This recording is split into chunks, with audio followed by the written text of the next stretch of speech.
food and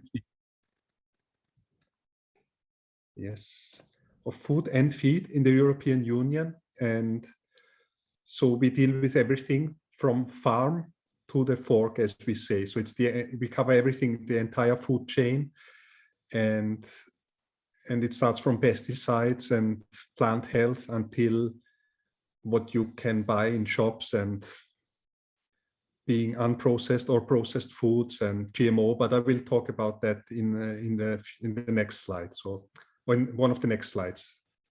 Next slide, please. Yes, as Massimo said, we are located in Italy, in Parma, and this on the left side, that's the headquarters, that's the new building, more or less new building that we are in. And of course, now this building is abandoned since 1 year, unfortunately. I've spent only a few days since the COVID started. We are working almost everybody from home now, home-based, but luckily there was not a big disruption of work since the technology now is there. But we have many meetings, and usually we have physical meetings, and those are now done remotely, still until the end of the year for sure. So, but if you are in Parma, please drop by, and this is the headquarters there. Next slide, please. EFSA was established by European Union law in 2002 in order to improve the food safety system in the European Union and to ensure a high level of consumer protection and to restore and maintain confidence in the food supply, mostly to restore, because there were quite some food crises in the 2000s and before.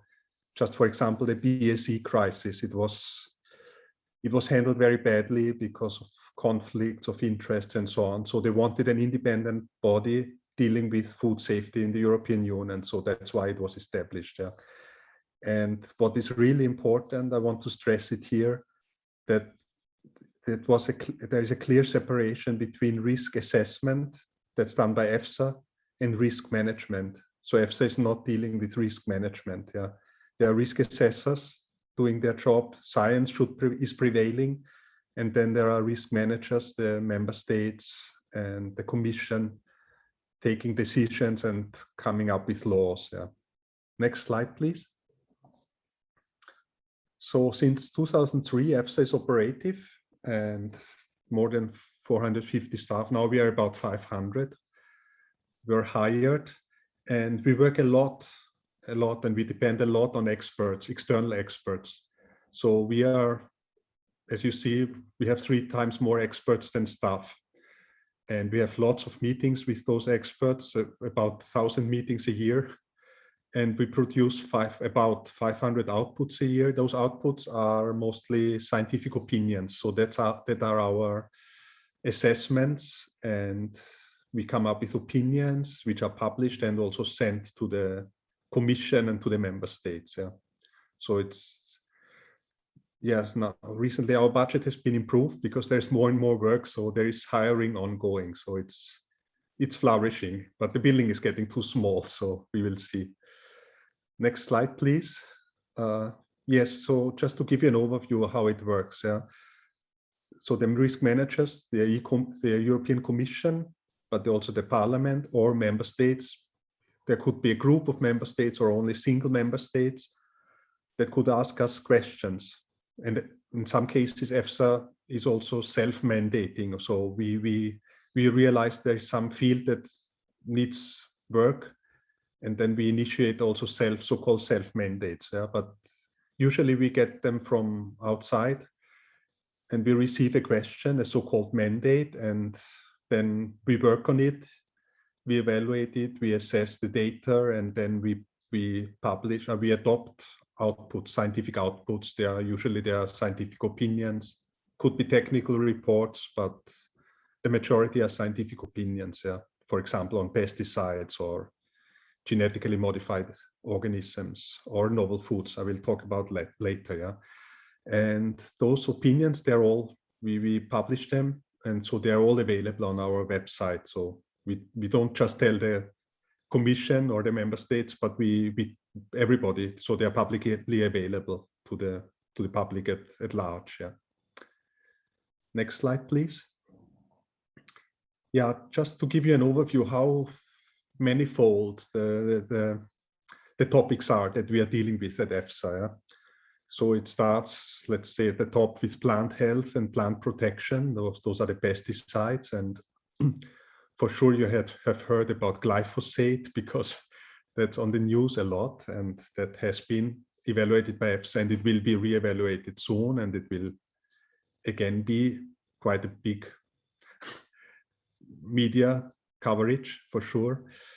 GMO we are dealing with, they also create a lot of public attention. Let's say animal feed, of course, because what animals eat, sooner or later they ends up also in our food. Animal health and welfare we are dealing with, it's about how animals are kept and reared and slaughtered. Yeah. Biological hazards, chemical contaminants, food additives, you know, there are thousands and thousands of additives, colorants, preservatives, you know, coatings, anti-foaming, anti-gelling. I mean, there are really numerous uses for food additives, and for technological reasons they are needed. Yeah. Food packaging, of course, because whatever material you use to wrap food, you will eat some of this material, you will eat with the food. And it gets, of course, worse when it's milk containing fat, and some of the plastic bottles, some of the plastic of the bottles ends up in the milk. Yeah. So that's also quite important area. And last but not least, we have a nutrition, and that's where I work. I work in the nutrition unit, and we are dealing also with, in this unit alone, we are dealing with several topics. Yeah.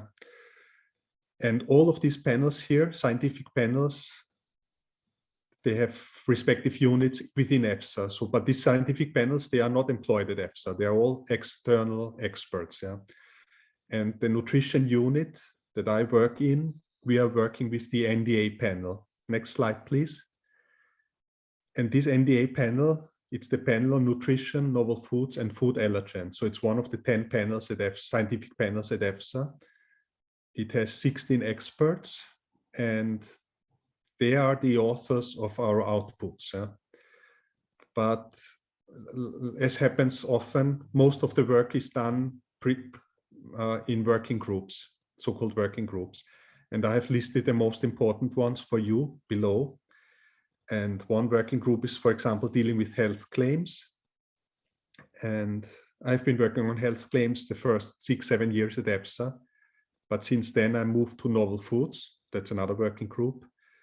Then one is dealing with food allergies. One is dealing with foods for special groups. Those are, for example, infants. Yeah?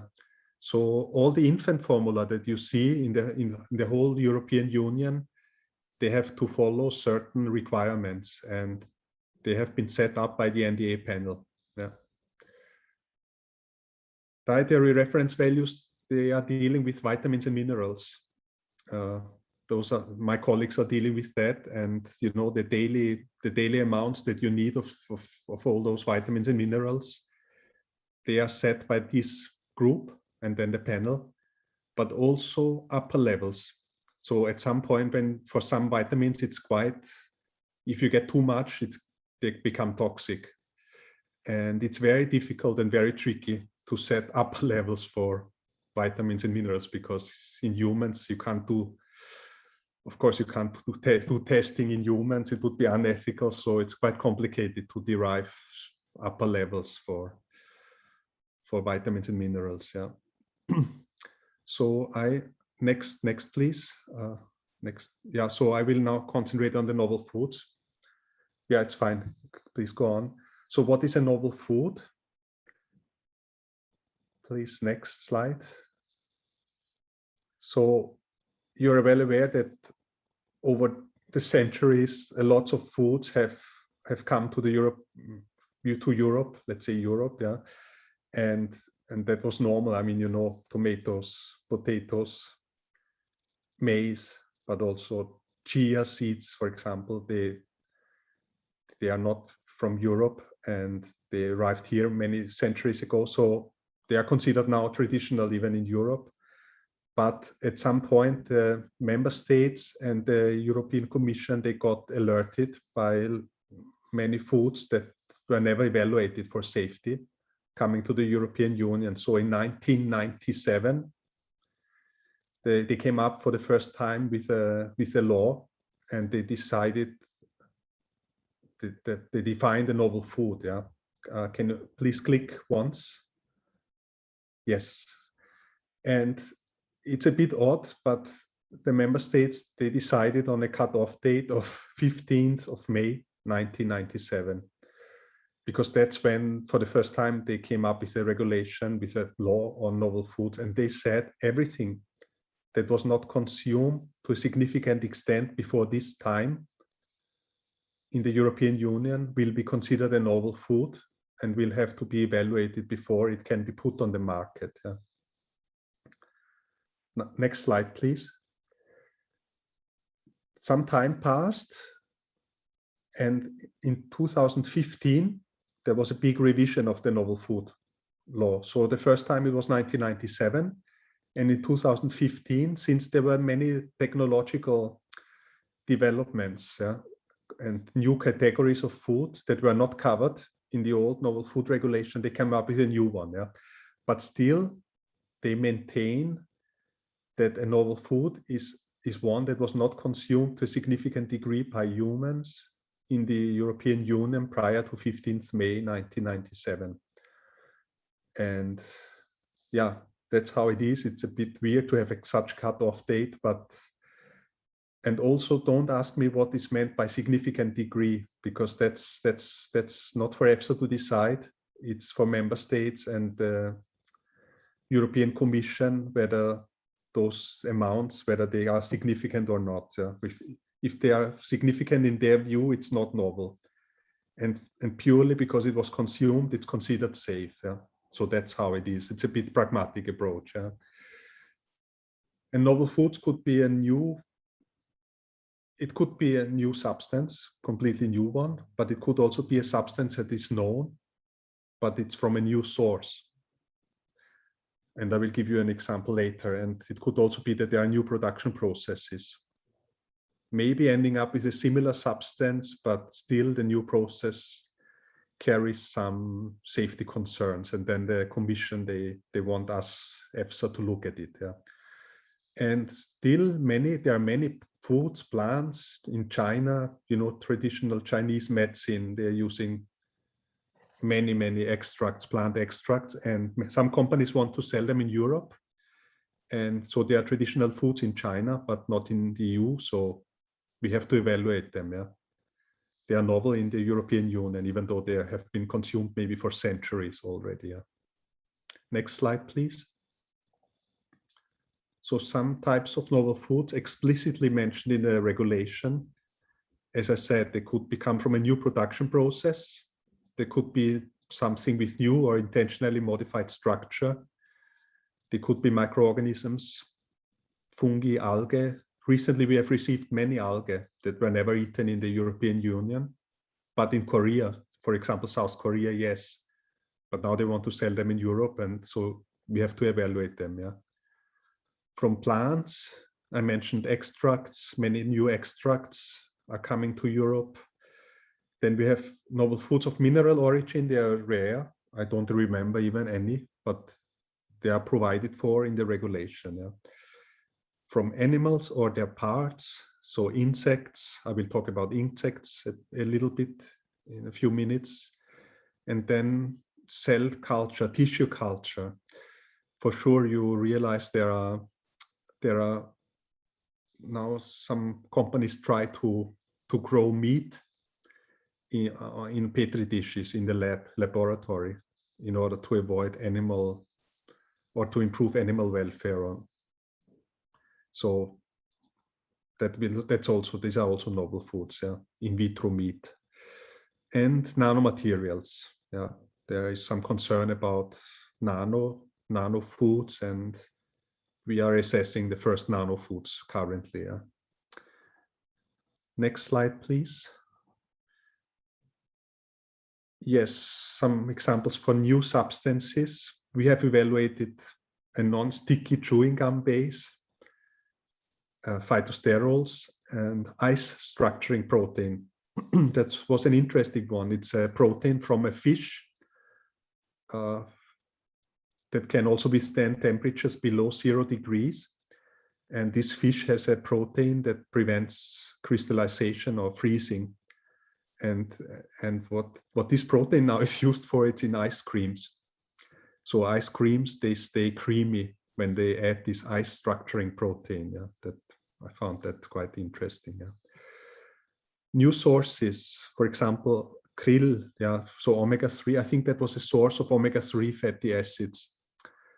And omega-3 fatty acid, of course, it's not new, but the krill as a source was new. So we have evaluated that alfalfa protein and lycopene from a fungus.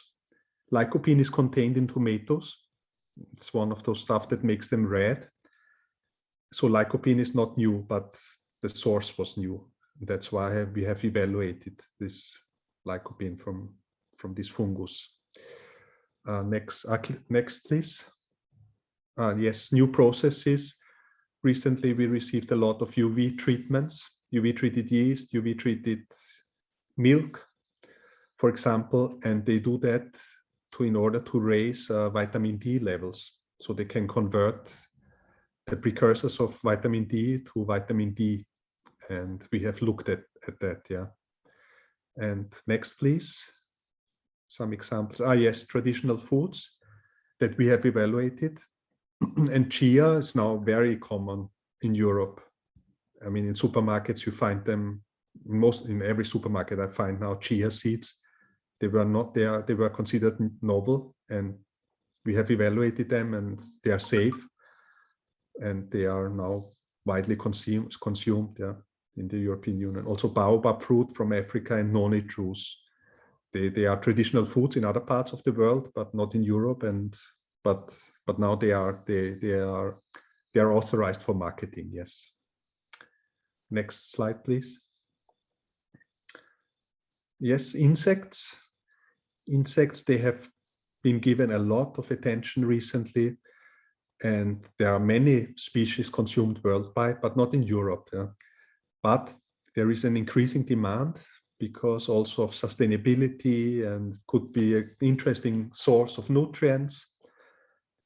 And it's easy to grow them, and you need much less food to produce 1 kilo of insect protein, for example, compared to chickens, even though chickens, they grow fast, but even much less you need for insects than for beef, for example. So food innovation and sustainability, climate change, and so on. Yeah. So quite some interest, many applications. And next slide, please. We have published recently our first opinion on the first insect in Europe. And that one was about the yellow mealworms, Tenebrio molitor. And so this is an example of one of our outputs, a scientific opinion, and just a part of the first page. And you can find all of our opinions, as I said, on our homepage. If you want to see more details on what went into the evaluation of this species. Yeah. But in the end, we came up with a positive opinion. So it's now up to the Commission to authorize them, and then you will see it on the market. Yeah. Next slide, please. Yes, I was getting a bit ahead of myself because just to stress once more in the next slide, the role of EFSA in the safety assessment. So as I said before, we are not dealing with legislation. We don't take any regulatory decisions, everything that has to do with law. We don't authorize anything. And also the labeling, we are not responsible, and we don't do food inspections or sanctions. Many people think so because European Food Safety Authority sounds like a body who is also dealing with food inspections, but we are not. We are really strictly restricted to the safety assessment. Yeah, we're dealing with science, and we communicate, and we publish all our opinions, and there are also many other channels where we try to outreach to the scientific community and to people interested in our work. Yeah, and we produce guidelines. For example, for the novel foods, you will in a moment see that we produced guidelines for applicants, what they have to submit in order to make us start the assessment. Yeah? And we collaborate with a lot of experts. Yeah? And so it's not that clear, EFSA's role, because journalists, they don't know it either. As soon as we publish a scientific opinion, and if it's positive, they will write EFSA approved a novel food. While this is wrong, we don't approve anything. We just come up with a conclusion based on science, and then we inform the Commission about it and the member states, and then they may approve or not the novel food or whatever the topic was. Yeah. Next slide, please. Yes. Just a few words about. Yes, just a few words about the scientific assessment process. I won't go into details, but just to mention the topics, the key points that are important. Yeah. Next slide, please. So we tell the applicant clearly what they have to submit, and they submit all those data to the Commission.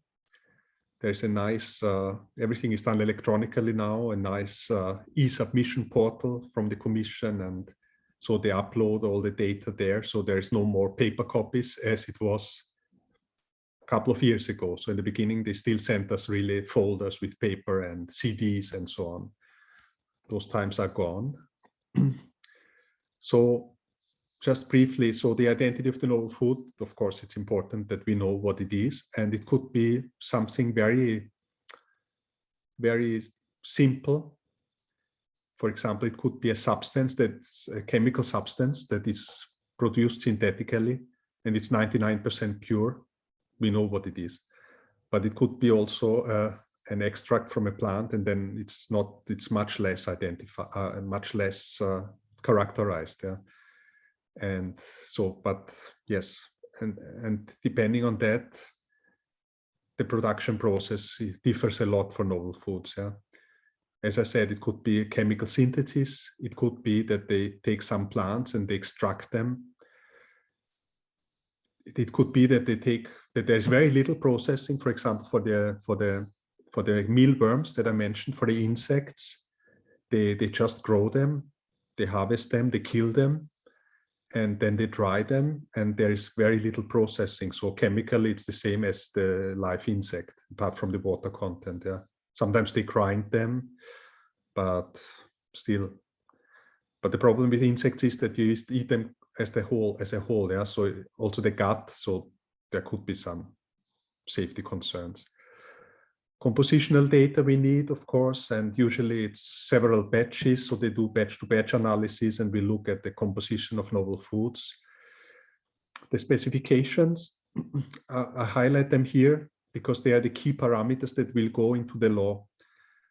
So once the Commission authorizes a novel food, they will list the key parameters, and they can be vague, like protein content. Protein content doesn't say much about the novel food, but there could also be like some contaminants. So if we note that the production process could result in quite high levels of some contaminant, we will limit that, and we will flag it in the specifications, and they have to test, and always for this, let's say, lead or mercury, that it's below specifications. History of use we have for some, like for the insects, they are in Thailand, there are thousands of farms for crickets, also locusts and so on. But for some we don't have any history of use, but it is interesting, and it is an element in the safety assessment. For the proposed uses, that's you can imagine it makes a big difference whether they want to sell it as a food supplement, maybe 500 milligrams per day, or if they want to add something to drinks, yogurts, chocolate, makes a huge difference for the safety assessment. Yeah, and you could end up with many grams of a food, not milligrams anymore. Yeah. Nutritional information, that's also an important point because foods contain vitamins and minerals and other substances. And okay, if it's with 500 milligrams a day, who cares whether there is vitamins and minerals inside? But if for example, they want to import a new plant from South America that would replace potatoes, because they could be used like potatoes, and they would be successful, let's say, and they would replace potatoes, then they would also replace the nutrients contained in potatoes. So we have to look at, for some foods, we have to look at the nutritional information quite a lot. Yeah. ADME, absorption, distribution, metabolism, excretion. That's also important for the safety assessment because some foods, they can easily enter the body, while other foods, they are not absorbed. And if a food is not absorbed, then we have less concern because they would never enter the body in a real sense. Yeah. They could still create problems for the gut lining, but it would be a different assessment. Yeah. So we look at the ADME. Toxicological data we'll say a bit more soon because they are at the heart of the safety assessment. And we look also at allergenicity because new foods could create new allergenicities. Yeah. And for example, insects, we realized that insects, they have the proteins in insects, they have quite some similarity to crustaceans and also the dust mites. Yeah. So there could be a problem. People sensitive to dust mites, they could react to some insects. Yeah. So we flagged that to the commission. Yeah. If you want to see more on these points, I've put the link to the guidance, to the EFSA guidance on novel foods, yeah, where we describe those points more. Yeah. Next slide, please. Yeah, I mentioned just a few words on the proposed uses and use levels because that makes a big difference. So the applicants, they can specify a target population, yeah, and they can do that only if it's a food supplement. If it's a food supplement, you can write on the package that it's for adults only, and you can leave out the children, and you can leave out pregnant women and so on. But if it's something that's added to yogurts and drinks and so on, of course, the company will make more money, but it will be more stricter safety assessment because we assume everybody will consume it.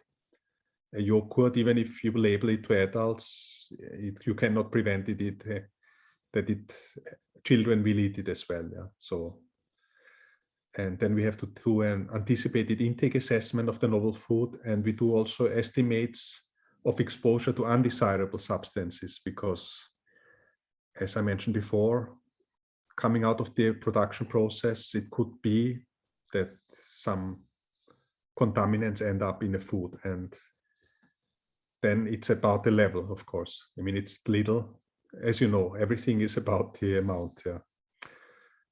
Yeah. Next slide, please.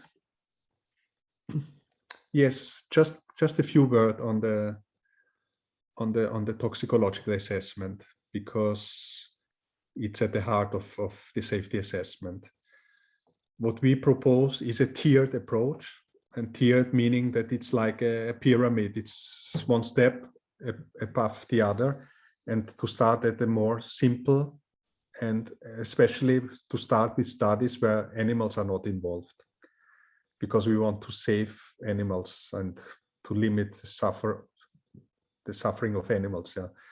And so the first thing they have to do, applicants, is to provide tests that show that the food is not genotoxic, because if a food shows genotoxicity, then it can't be a food. It's out of the safety assessment. It's not safe, and we won't allow any. So there is no question about the amount, yeah.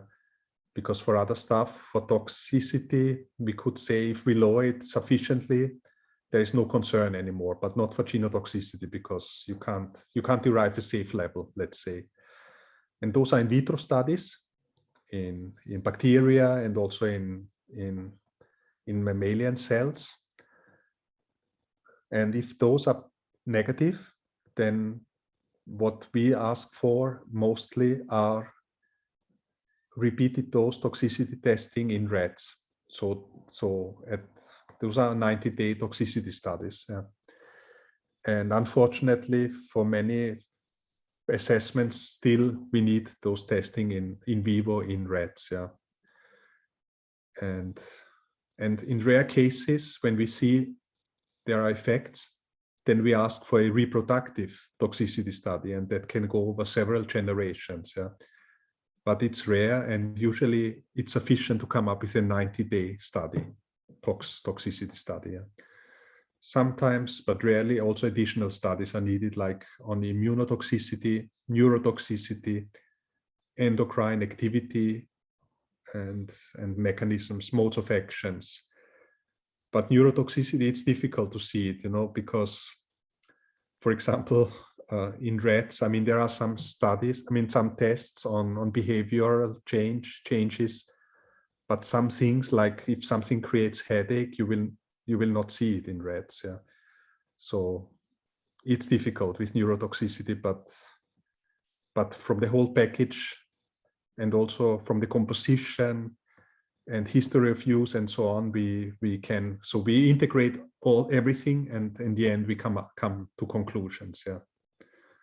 But I wanted to point out the genotoxicity, which is really essential, and the 90-day, the repeated dose toxicity testing that usually goes over 90 days. Yeah.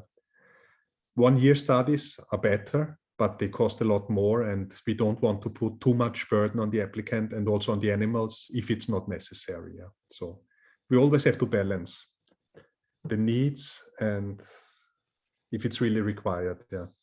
So we limit to that what is required. Yeah. Next slide, please. Yes, fine. Now we're coming towards the end, just to give you 2 more examples of rather recent opinions. The first one is a microalgae, because recently we got many dossiers on algae, and that one is on a microalgae called Euglena gracilis, and it's well known in research because it's a model organism, but not so much as a food in Europe.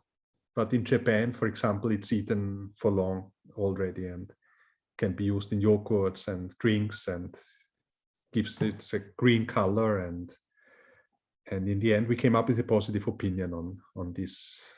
When there's very little processing, they just harvest the cells and concentrate them and put them in foods. Yeah. So that's the Euglena. And the next slide, please. It's a very recent one from this year, this summer. And this one is about the gut bacterium. And that's really rare that we have such novel foods. And it shows that the applicants come up with all kinds of foods. Yeah. And this is the bacterium called Akkermansia muciniphila. And they grow this bacterium and they pasteurize it, and they want to sell it as a food supplement to adults. And we all have it in our gut. And it's but it has never been used as a food. Yeah. The applicant intends to improve metabolism. They made some studies also in mice against obesity, against type 2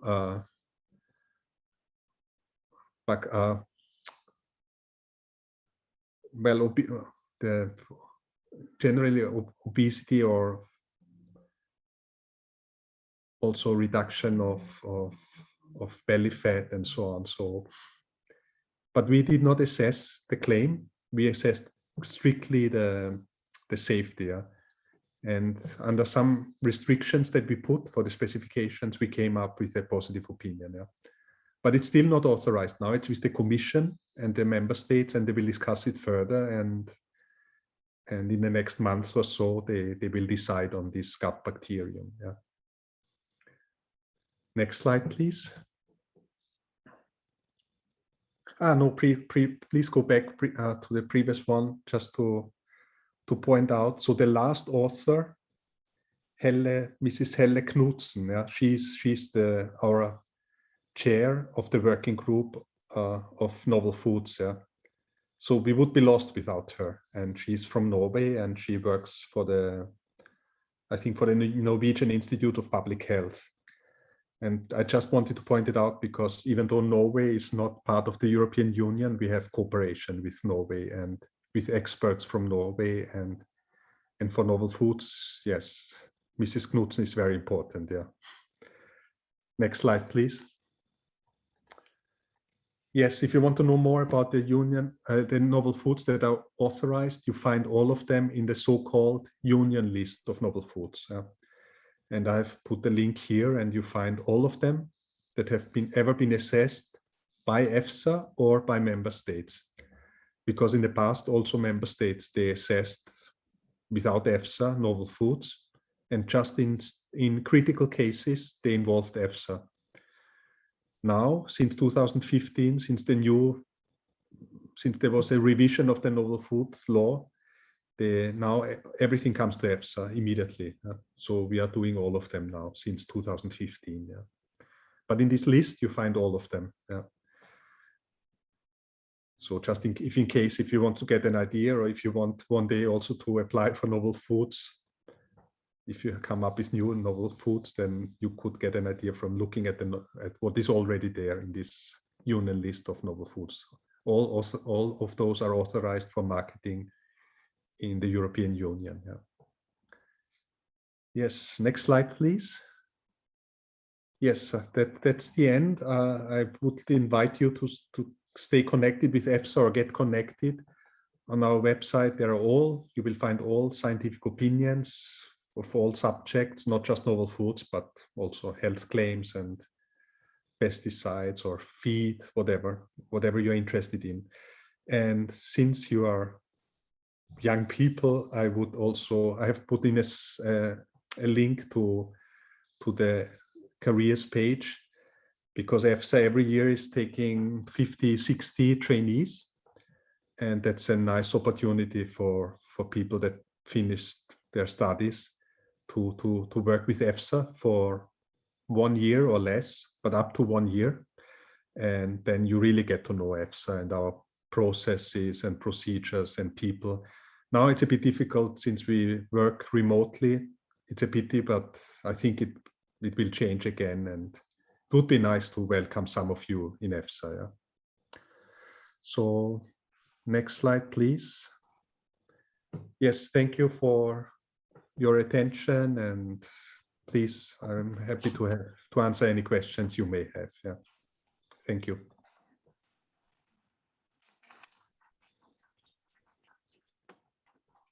Thank you very much for a nice presentation. And yes, this is very relevant, and you're so pedagogic in the way you share your knowledge. So thank you very much for that as well.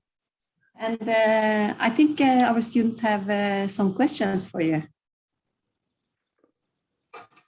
Yes, please go ahead.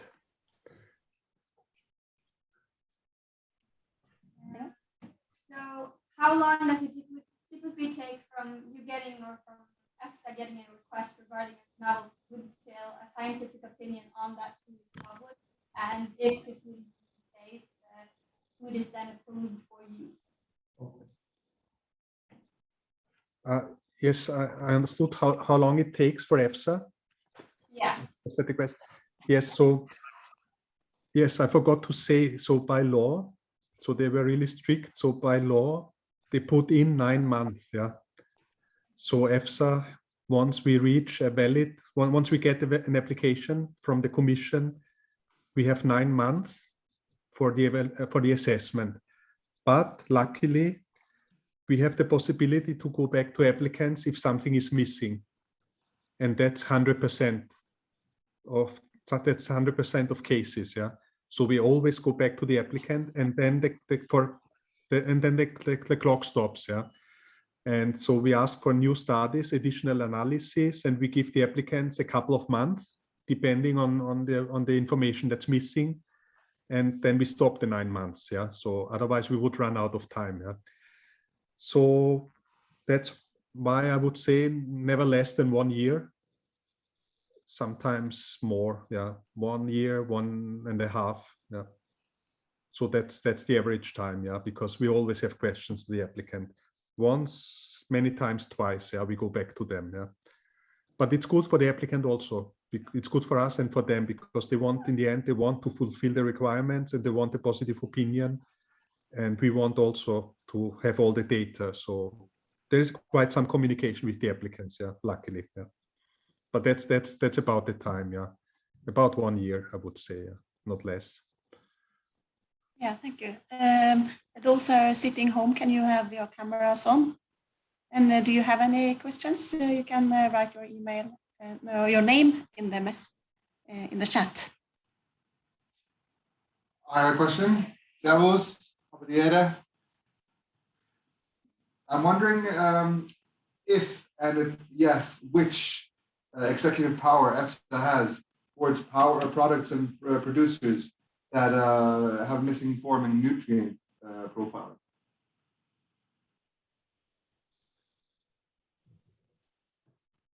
Sorry, I did not fully get the question. What executive power does EFSA have to? Yeah, or do you have any executive power?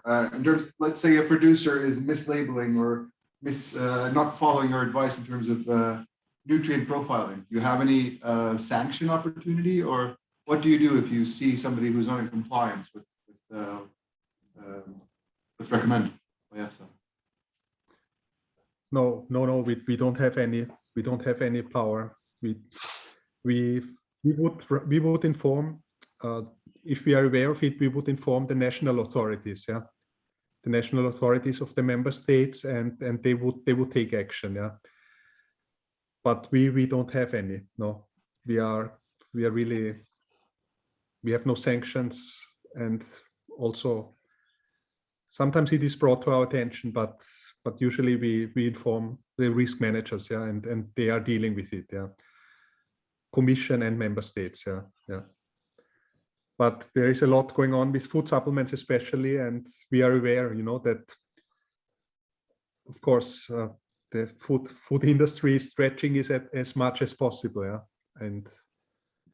but we are not. No, we are left out of that, and somehow it's also better because we are not exposed to we are not exposed to industry, and we are not exposed to, what is this called, when you try to influence, I mean, that's happening. Of course, industry is trying to influence the Commission, also with the argument of they create a lot of work for people and so on, but we are immune to that. So lobbying, I never experienced it in 13 years at EFSA. Yeah. Luckily, yeah, we are really just dealing with science. Yeah, and it should be like that. Yeah. Because, for example, health claims, yeah, we had a lot of fights with industry, but maybe we are aware of that, but most of the health claims, they were dismissed by EFSA. So about 80% or more were negative. Yeah, and they have been used in the past, but they are not allowed anymore to be used by industry. Yeah, because they were false. They claimed something that was never substantiated by science. Yeah. And that went on for many years, but luckily that is over. Some companies still use health claims, but usually now it's fraudulent. Yeah, but it's not up to EFSA, but it's up to the member states to spot it. But for the health claims, the good thing is usually the competitors, they note it. If a competitor of a yogurt notices that some famous yogurt company is still saying, it prevents colds, they will report them. Yeah, so there is some self-cleaning of the market, yeah, by the competitors. Yeah, usually they are the ones reporting them. Yeah, so that's how it's working. Yeah. Yes.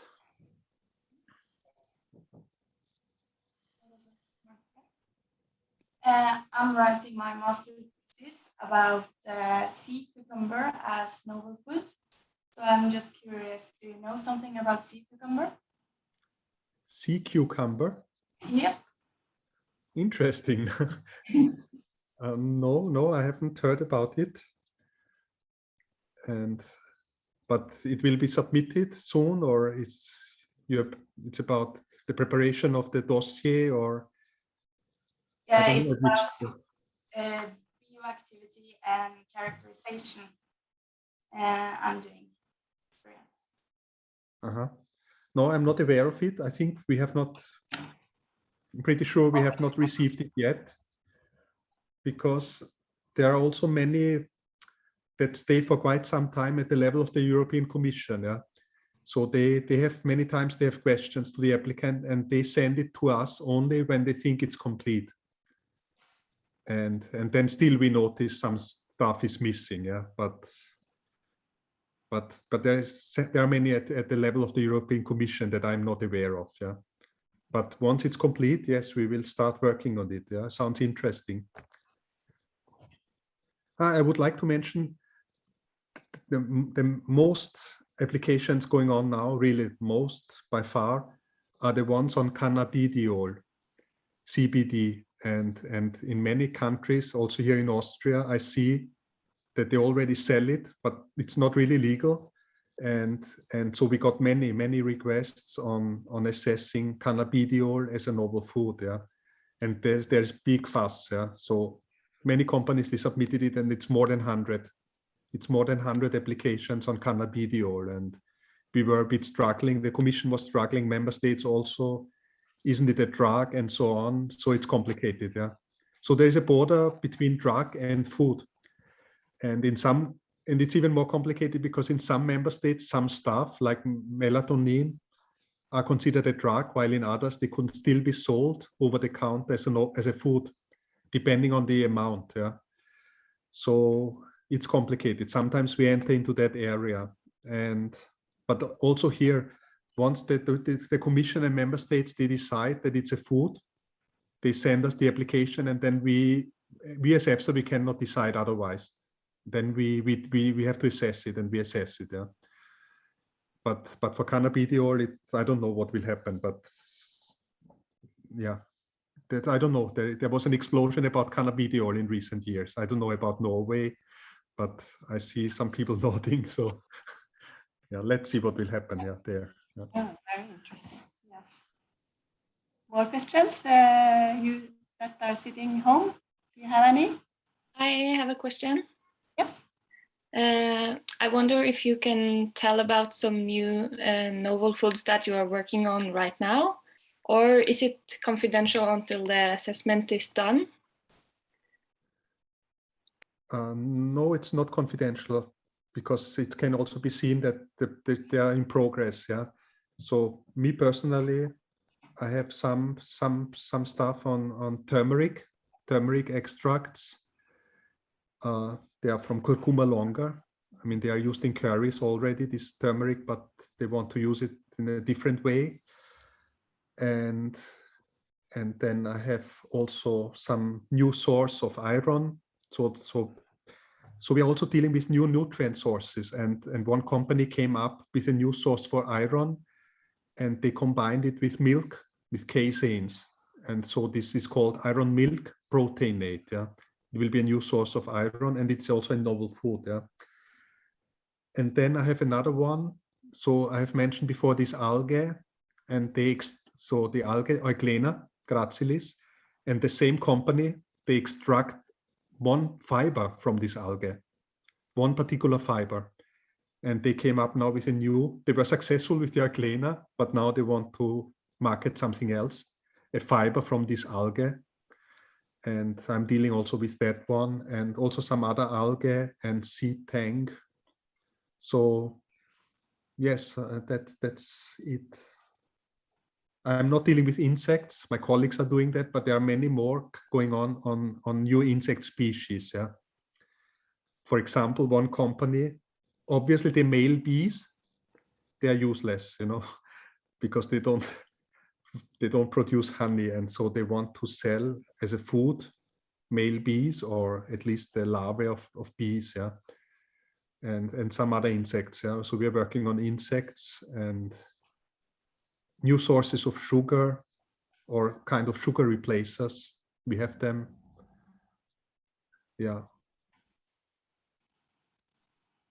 Yes, vitamin D. I don't know whether it was due to COVID, because there was this rumor that vitamin D would help against corona, but there were many foods rich in, or new sources of vitamin D, and we are looking at also at these vitamin D. So mushrooms rich in vitamin D, and other foods, yeah. Yes. And the new yeast, I have also new yeasts, Jarobia lipolytica, they are called, from Poland. They want to sell a new yeast, which is similar to Saccharomyces, but obviously it has different taste, different protein and fat content. So new yeasts are coming also. Yes, so that's just what I'm currently working on, yes, but they are very heterogeneous, yeah. Thank you. Welcome. Can I ask you a question? We're looking more on different food from the sea, from new species, from low trophic species, and so on. Where are you expecting more applications on different species from the sea as a food in the future? From sea? From the Yeah, sea? yeah, from the sea, from like low trophic fish species or other from the oceans. We didn't know. No, not really. No, we didn't have. I don't remember any. So, but so we are not really. We are not in. I haven't seen any coming soon to EFSA, yeah? And we are currently also not working on any. Yeah? So the species mostly we are dealing with now are the insects. Yeah, they are really. We have published already locusts, also positive, and there are several more in the pipeline. But nothing from the sea apart from algae, you know, sea algae and so on. Yeah, but it's not something higher like mammals or fish. Yeah, no, not really. No, but could happen. Yeah. So there is space for a new market. Yeah, there is space for a new market then. Yes, yes. We can provoke our students to put on the market new food from the sea. Yes, why not? Yes. Especially if they are sustainable, no? There's a huge shift to sustainability. Yeah. Because insects, I think they will not solve it, and even more, I don't think that people will now start eating insects. Yeah, I doubt it. No, but who knows? Yeah. Maybe new generations. But you know, they also grind them and they put it in pasta, no, in bread also. And then you have a protein, because protein is fashionable, and protein-rich yogurts, but also protein-rich. They want to produce protein-rich bread, and they add flour from grind insects. Yeah, and I think if people don't see them, they might not mind. Maybe. I mean, we will see. Yeah. Who knows? I was not so sure about the sushi either, you know, and it was a success, no? Yes, yeah, future food, what we eat in the future is very interesting. So yeah, I want to thank you for your presentation and for the dialogue and all the good answers. So thank you very much. You're very welcome. It was a pleasure, really. Thank you. It's nice to share, you know, what we do with people interested in our work. Yeah. Thank you a lot, Reinhard, for your kind availability again this year. Appreciate it. Di niente, Massimo. Ci vediamo, con piacere. Ci vediamo prossimamente. Spero di sì.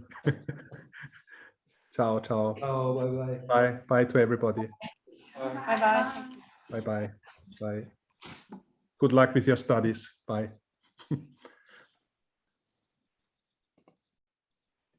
Yes, then we have come to the end of day 2. Yes, I think we have learned a lot. Yes.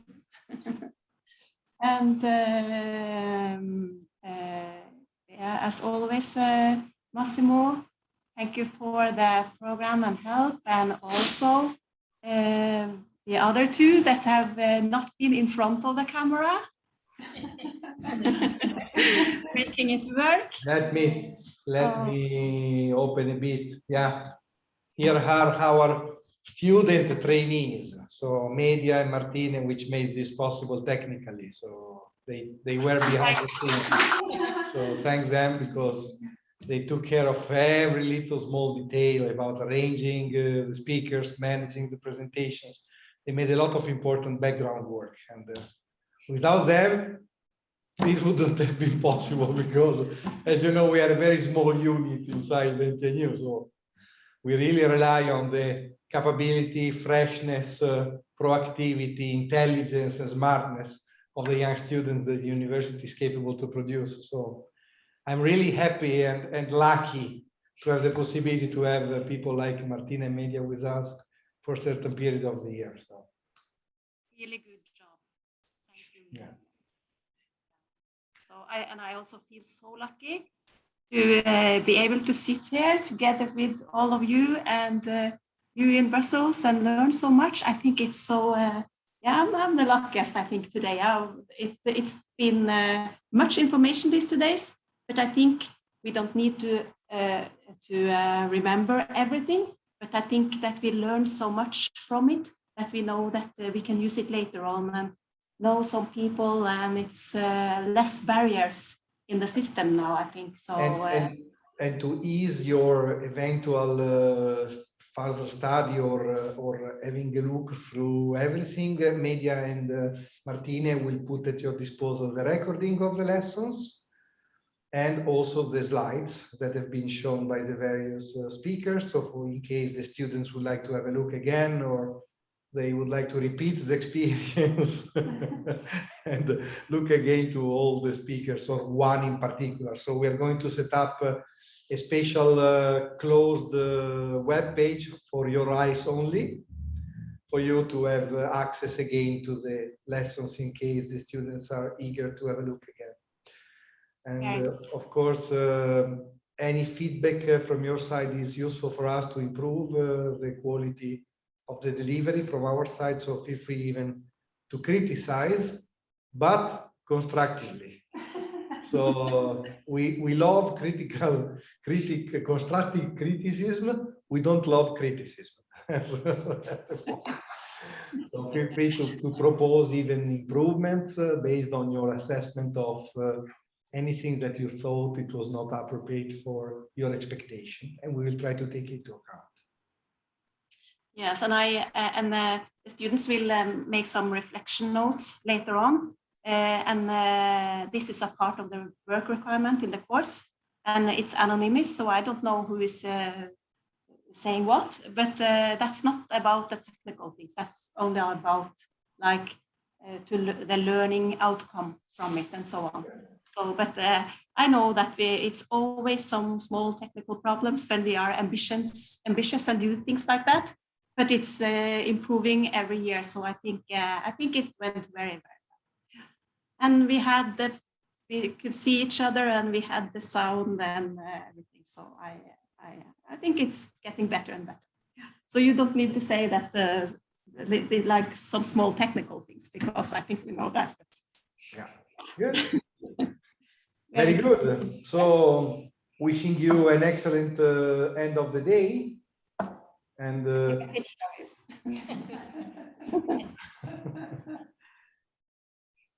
thank you. So wishing you an excellent end of the day, and of course, for any further question or need, Eva, you know where to find me, and we also have an appointment next week, and maybe we can also discuss some of the outcomes that we indirectly had, especially the one with Andrea Gabinelli. I think is interesting to have a look at. And probably we should make a reflection on the code of conduct. Both of them linked to the NTNU Food Forum.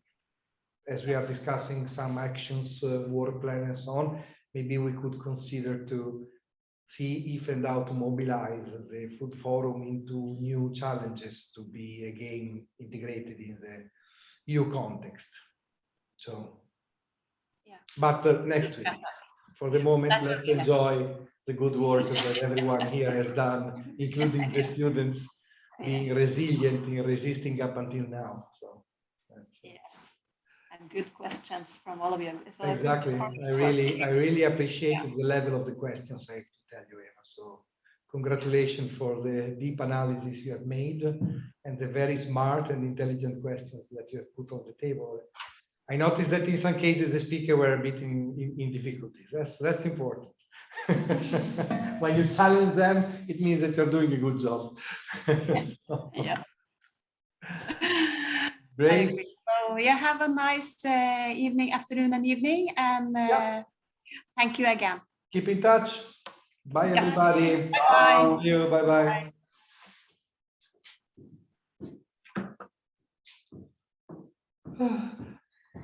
Bye.